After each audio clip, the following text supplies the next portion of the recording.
series has shifted to Minnesota. LeBron and the Lakers' goal this weekend is to win back home court advantage. So far, LeBron hasn't broken out a classic Bron game. Neither has Austin Reeves. Both have been solid, if not spectacular, through 2 games. But Luka has been as advertised. One of the greatest scorers in postseason history is averaging a cool 34 per to torment the T-Wolves. The Twin Cities have not been kind to the Lakers in recent years. 4 straight losses there, including both this year. But this is a new season. After splitting 2 in L.A., the Target Center hosts Game 3, the first of 2 in Minnesota. Tip-off is coming up right here on Spectrum Sportsnet at 6:30. As we say hello and welcome to Access Sportsnet Lakers, brought to you by your Southern California Toyota dealers. I'm Alec Clifton, joined by the one and only Hall of Famer, Big Game James Worthy, the 3-time champ with the Lakers, legend himself, Byron Scott. Good to see the both of you. Good to see you. Yeah, it's good to be seen. Yeah, man. That's true. That's true, too. Right? Playoff time. Yeah. Feeling good? Got my partner right here, boy. Yeah. Memories. Someone came looking for you in the makeup room earlier, and he said, just give him about 10 more minutes. Yeah. Right on time. You were there. Don't worry, you'll be in the parking lot. The parking lot. We're hanging out in the parking lot. Come in too early, they might ask you to do something. Touche. It's a wise man. As the series shifts to Minnesota for games 3 and 4, we take a look at the West playoff picture.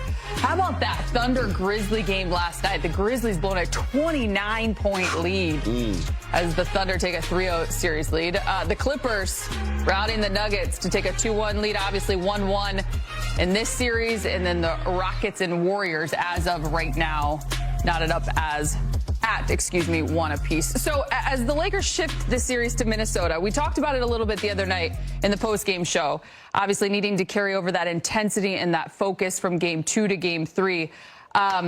Big Game, I imagine that the first game on the road of a playoff series, the approach may be a little bit different. What does that look like? What's it going to require from the Lakers? Well, yeah, after playing 2 games at home, giving up, home court advantage, obviously, the coaching staff will make the adjustments they need to make. I think they made a good adjustments in game 2 and how they were able to contain Edwards a little bit better, with some help. I think they have to have a defensive presence. That's the only thing it can look like. You got to put your hard hats on. It's going to be a grind. It's going to be physical. Just like game 2, and you have to be prepared for that. And I think they are. They had that week off, kind of fell asleep a little bit, lost game 1. Sometimes those days off can hurt you a little bit if you're not mentally focused. I think now they're ready. Hadn't been the best road team. They're better at home. But I think with the leadership of LeBron, Luka, with his experience last year, and I think Austin Reeves is about to have a breakthrough as well. But the impactors, those are the guys that have to kind of hold the line, on the road particularly. Yeah, I agree. I mean, I think the pressure really is kind of squarely, even though the Lakers are the 3 seed, and Minnesota's the 6 seed, the pressure is squarely on Minnesota. You gotta keep that home court advantage as much as possible. So if I'm the Lakers, you got to come in right now with this. Look, we just got to win 1. Out of these 2 to get the home court advantage back. So it ain't no pressure on us. We just got to go out here and play our game. And I think the key to winning this game is kind of like what they did in game 2, Clever, when Jaden McDaniels and Naz Reeves really didn't get off like they did in game 1. If you can hold those 2 guys down, Julius Randle, he's going to do his thing. He's going to get his numbers, and Ant-Man's going to get his numbers. They just have the ball in their hands so much. So if you can hold the other guys, the other cast members down to average or below, then I think the Lakers got a great chance of winning this game. Because that they're feeling pretty good, being back in comfortable territory in space, and you anticipate, we have yet to really see an Ant kind of performance. What do you anticipate from he and the Wolves? Well, Minnesota accomplished what they needed to do. They came in here, they split 1. The Lakers didn't give up a lot of uncontested open shots. In game 1, it was a free-for-all. They got a lot of uncontested open shots. The Lakers only, had, I think, 15 assists as a team. But when going on the road with a team that's already beaten you at home, they're going to be pumped, especially this kid right here. This kid came down while the Lakers were warming up in the last game. came down to the other end of the floor and started talking trash to Luka. Like, he's different. Yeah. Everybody knows he's different. So going back home, and all you're going to hear is that, oh, all night long. And so the Lakers just have to, growl back and come in with their own beast. They did a good job in game 2 of containing Edwards. He always saw a face, even though he was trying to get loose. They did a pretty good job. But rest assured, Minnesota's going to have something to counter that at home. Apparently, Ant thought that the Lakers had all the good basketballs in the warm-ups, and so he was coming to get one of them. Give me one, huh? Okay, I hear you. But you know what, Clever? That wolf howling, you know how you can shut that wolf up? You got to get off to a great start. Yeah. Yep. You come out right away, you get out to a great start, you get the crowd out of it, then you know what? You won't be hearing that wolf too much Then all of a sudden it goes like, yeah, that wolf becomes into a little wolf puppy. You're a little. Hopefully we hear that in the postgame from the both of you. Because as Bad News Brez told us yesterday on the Lake Show podcast, the Lakers just 1-7 in Minnesota since 2021. Wow. T-Wolves and the Lakers tip things off at 6:30 right here on Spectrum Sportsnet as we get you live to Minnesota. Lakers reporter Mike Trudell standing by with the latest. Hey, Mike.